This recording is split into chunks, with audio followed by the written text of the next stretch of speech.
오늘의 큐티 말씀은 누가복음 21장 29절부터 38절입니다. 제목 항상 깨어 기도하는 삶.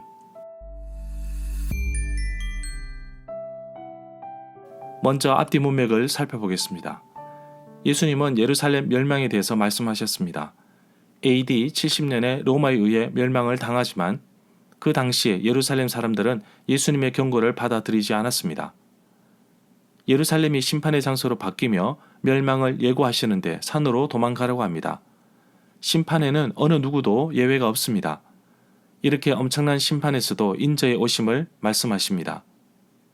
예수님은 다니엘 7장 13절부터 14절의 말씀대로 왕으로 오실 것입니다.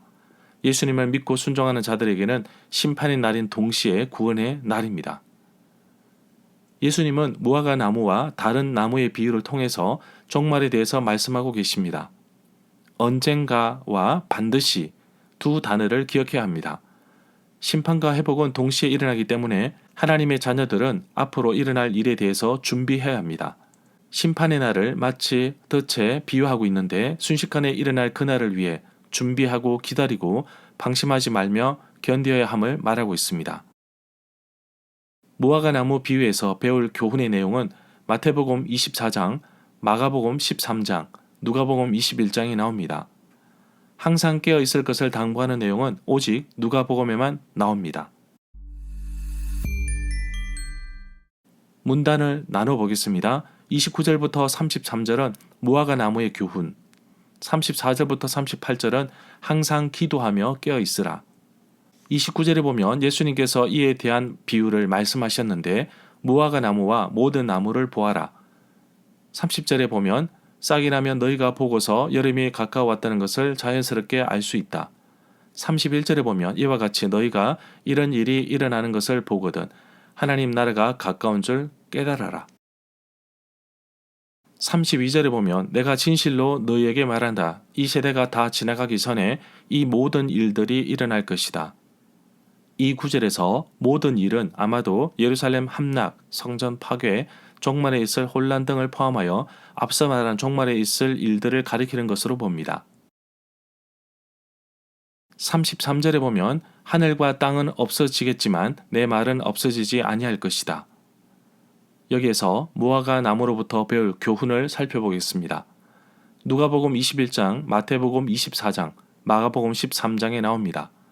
누가복음 21장 25절부터 26절에 기록된 혼란스러운 사건들은 하나님의 나라가 근능으로 가까이 왔다는 징조라고 볼 수 있습니다. 34절에 보면 너희는 스스로 조심하라. 그렇지 않으면 방탕함과 술 취함과 생활의 염려로 마음이 둔하여지고 뜻밖의 그날이 덕과 같이 임할 것이다. 35절에 보면 이날은 온 지구상에 거하는 모든 사람에게 다가올 것이다. 36절에 보면 이러므로 너희는 앞으로 오게 될 이 모든 일을 피할 힘을 얻고 인자 앞에 서기 위하여 항상 기도하며 깨어 있으라. 37절에 보면 예수님께서는 낮에는 성전에서 가르치시고 밤에는 밖으로 나가서 감람원이라는 산, 올리브라고 불리는 산에서 쉬셨습니다.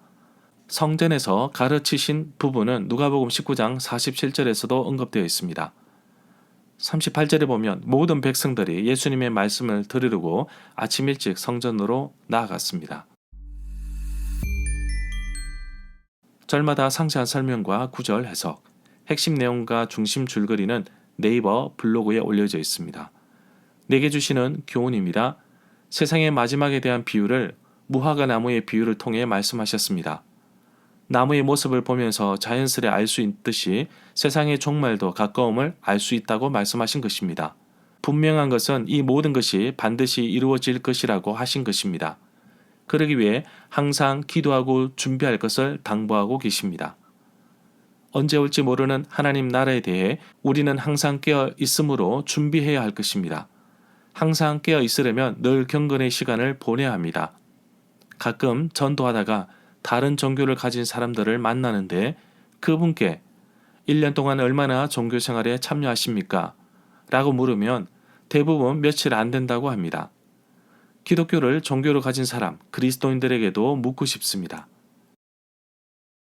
그리스도인의 삶 속에서 얼마나 하나님과 깊이 있게 교제하고 있습니까? 아니면 주일마다 출석 체크를 위해 부지런히 교회 마당만 밟습니까? 이 부분에 대해서 그리스도인이라면 깊이 한번 생각해 볼 필요가 있습니다. 코로나 바이러스로 인해 교회를 멀리한 지 오래되었다면 이제는 하나님께 좀 더 가까이 나갈 때입니다. 그리스도인이라는 말에는 내 안에 그리스도가 살아 계신다는 의미로 봅니다.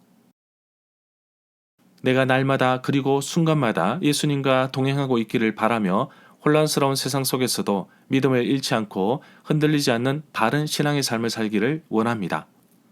종말, 재림, 심판에 대한 메시지는 그리스도인의 삶에서 잃어버리면 안 됩니다. 이것이 그리스도인들이 살아가는 이유이자 또한 소망인 것을 고백합니다. 오늘 하루 하나님과 동행하는 삶을 살기를 원합니다. 주님 다시 오실 그날을 기다리며 나 스스로가 하나님 앞에서 정결된 모습으로 사는 하루가 되기를 간절히 소망합니다.